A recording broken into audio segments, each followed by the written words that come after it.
दैनिक जीवन की साधनाओं में पूर्ण आयु प्राप्त करने की साधना है, पूर्ण स्वास्थ्य प्राप्त करने की साधना है, किसी भी प्रकार से रोगों से मुक्ति पाने की साधना है, पुत्र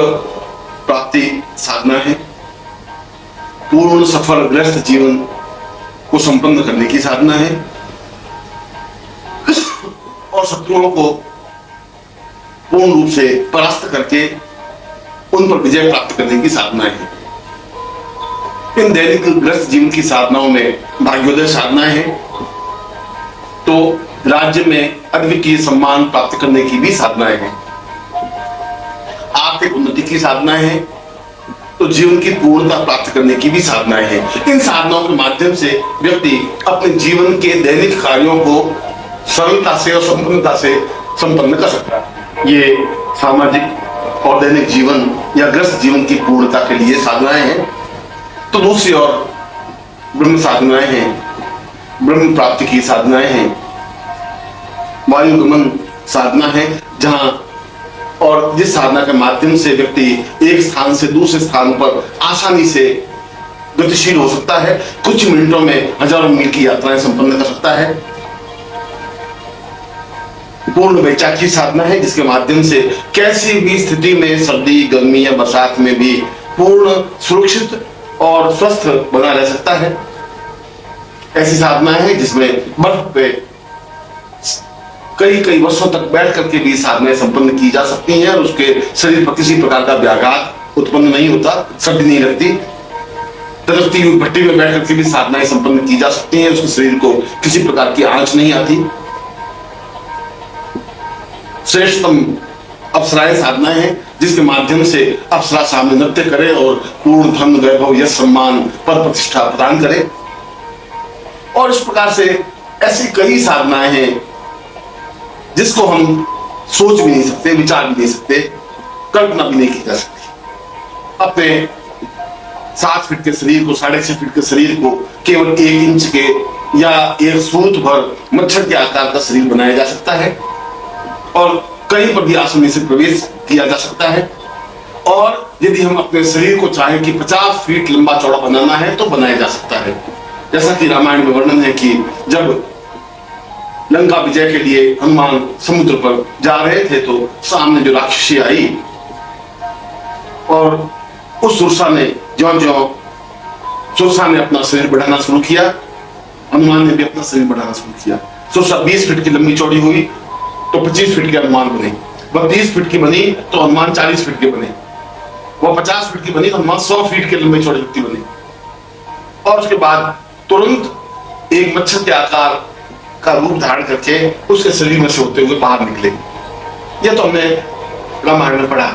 इसका मतलब है कि उस समय तक ये साधनाएं थी, पर बाद में हमारे यहाँ से साधनाएं लुप्त हो गई। मगर ये हमारा सौभाग्य है कि ये साधनाएं तिब्बतियों के पास, लामाओं के पास अभी तक भी ज्यों के त्यों सुरक्षित है। उन साधनाओं के माध्यम से हम जैसा चाहे शरीर का आकार कर सकते हैं, छोटा, बड़ा, लंबा, चौड़ा, पतला, मच्छर के आकार के हम अपने रूप को धारण कर सकते हैं। ऐसी भी साधनाएं हैं जिसके माध्यम से हम ब्रह्मांड के किसी कोने में सशरीर जा सकते हैं और वापस लौट सकते हैं। ऐसी भी साधनाएं हैं जिसके द्वारा हम यहाँ बैठे बैठे हजारों मील दूर की बातें सुन सकते हैं या देख सकते हैं। ऐसी कई साधनाएं हैं और सबसे बड़ी तो उसमें प्राण चेतना साधना है, जहां मरे हुए व्यक्ति ने वापस प्राण चेतना दी जा सके या शरीर का रूपांतरण किया जा सके या अपने शरीर में से प्राण निकाल करके दूसरे मुर्दा शरीर में प्राण दिए जा सके और उसको जीवित किया जा सके। कुछ समय के लिए अपने शरीर को 15 साल 20 साल के लिए सुरक्षित रख करके अपने प्राणों के माध्यम से किसी दूसरे शरीर में प्रवेश करके कायाकल्प साधना संपन्न की जा सके। ऐसी कई साधनाएं मैंने उन लामाओं के पास से समझी, अनुभव की और मैंने यह पाया कि वास्तव में उनके पास साधनाओं का अक्षय भंडार है। मेरी बात से साधक शायद अपनी बुद्धि के तर्क से और बुद्धि के व्यामोह से नहीं समझ सके,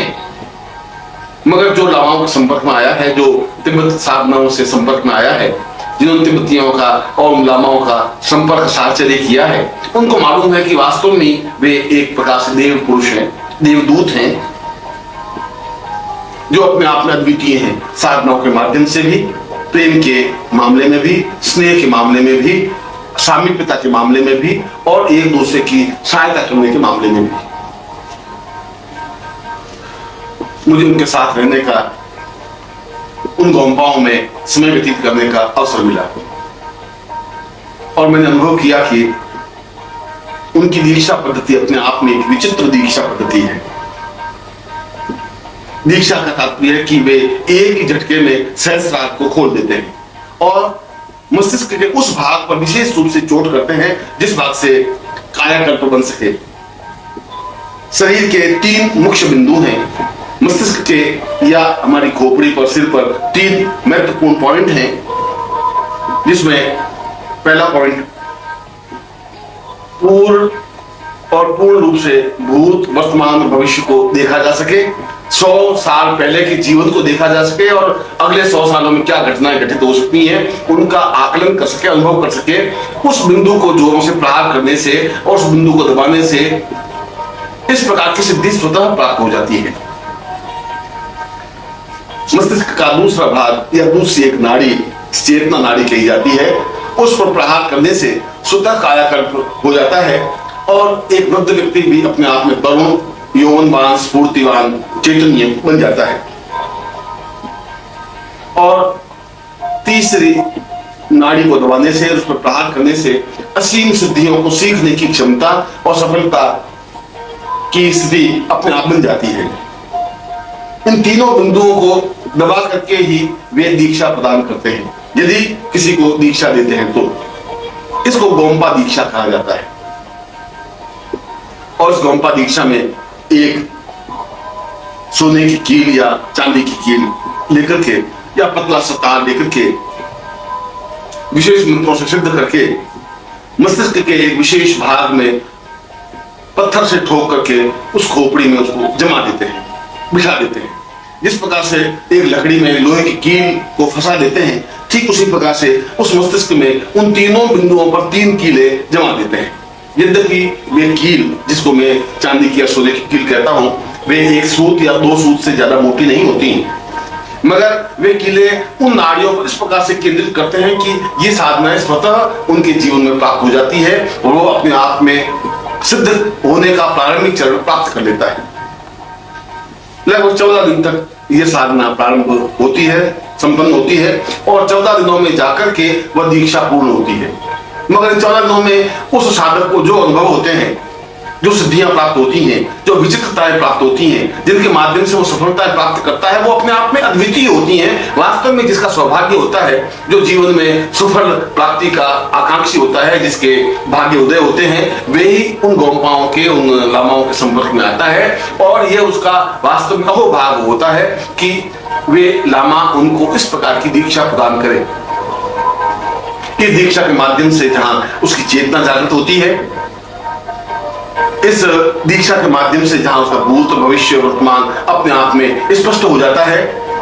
और इस दीक्षा के माध्यम से जहां उसका कायाकल्प हो जाता है, उसमें साधना में बैठने की और लंबे समय तक बैठ करके साधना संपन्न करने की स्थिति प्राप्त हो जाती है और एक प्रकार से देखा जाए तो सारा शरीर अपने आप में चैतन्य, ऊर्जावान, स्फूर्तिवान बन जाता है। एक शरीर में ऊर्ज प्रवाह होने लग जाता है। ऐसा लगता है कि उमंग, ऊर्ज, जोश का एक समुद्र है जो उसके शरीर में ठाठे मार रहा है और उसके माध्यम से वह कठिन से कठिन साधनाओं को भी संपन्न करने की क्रिया सीख लेता है। ये मेरे जीवन का सौभाग्य था कि मुझे इस स्थिति से निकलना पड़ा। ये मेरे जीवन का सौभाग्य था कि मुझे इस प्रकार की दीक्षा प्राप्त हुई और मैं आज भी उन लामा गुरु का आभारी हूं, कृतज्ञ हूं कि उन्होंने उस प्रकार की सिद्धि, इस प्रकार की साधना, इस प्रकार की दीक्षा मुझे प्रदान की,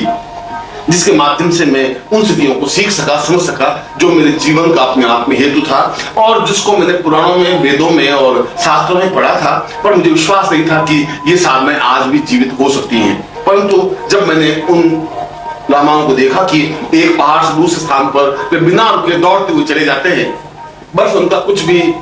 तकलीफ नहीं देती, उनके लिए बाधाएं पैदा नहीं करती। पहाड़ के बड़े बड़े पत्थर उसको किसी प्रकार की तकलीफ नहीं दे सकते। खाइयां उनके लिए उस प्रकार से फलांग जाते हैं जिस प्रकार से हम छोटे से तिनके को फलांगते हैं। तो देख करके आश्चर्य होता है। और जब वे एक स्थान से दूसरे स्थान पर कुछ सेकंडों में वायु वेग से चले जाते हैं, आ जाते हैं, तब हम दांतों से उंगली दबा देते हैं कि वास्तव में आज के युग में भी इस प्रकार की साधनाएं हैं। ये तो कभी कोई ऐसा शिष्य प्राप्त हो जिसमें इस प्रकार की जबरदस्त चाह हो, इच्छा हो।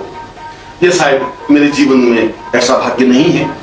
या शायद मेरे जीवन में अभी ऐसा कोई शिष्य प्राप्त नहीं हो सका है जिसमें ऐसी उत्कट चाह हो कि वह इस प्रकार की लामाओं की साधना को सीखने की कोशिश करे, वो आए, इस प्रकार की दीक्षा प्राप्त करे और उन लामाओं के मंत्रों के माध्यम से, उन गोंपाओं के मंत्रों के माध्यम से उन विशिष्ट साधनाओं को, सिद्धियों को सीखे और जीवित जागृत व्यक्तित्व बन सके, पुस्तक बन सके, जिसके माध्यम से यह पुस्तक, ये ग्रंथ, ये साधना जीवित रह सके। पर मुझे विश्वास है कि मेरे जीवन काल में ही ऐसा कोई न कोई शिष्य तो अवश्य प्राप्त होगा ही, जिसमें ऐसी चाह होगी, ऐसी इच्छा होगी, ऐसी उत्कट विचार चिंतन होगा और जो अपना समय, अपना जीवन समर्पित करता हुआ इन साधनों को सीखने की क्रिया संपन्न करेगा। मैं अपने जीवन की इन घटनाओं की गहराई में नहीं जाकर या लामाओं के साथ उन गोंपाओं में किस प्रकार का मुझे आनंददायक जीवन व्यतीत करने का अवसर मिला, मेरे जीवन की उन घटनाओं को यहां स्पष्ट करने का समय नहीं है। इसमें तो मैं आपके सामने कुछ विशिष्ट मंत्रों को, साधना पद्धतियों को स्पष्ट कर रहा हूं, जिसे अपनाकर आज आप भी पूर्ण सफलता और संपन्नता प्राप्त कर सकते हैं। उनमें से कुछ सामाजिक साधनाएं हैं जो आपके गृहस्थ जीवन के लिए उपयोगी हैं, जो सरल हैं, सामान्य हैं, मगर आपके लिए अचूक हैं, अद्वितीय हैं, जिनकी सफलता निस्संदेह है। और कुछ विशिष्ट साधनाओं को भी मैं आपके सामने स्पष्ट करूंगा, जिसके माध्यम से आप में चाह पैदा हो सके, उत्कट इच्छा पैदा हो सके, आगे बढ़ने की भावना बन सके और आप उन साधनाओं को संपन्न कर सकें, जिन साधनाओं के माध्यम से आप एक अद्वितीय युग पुरुष बन सकें।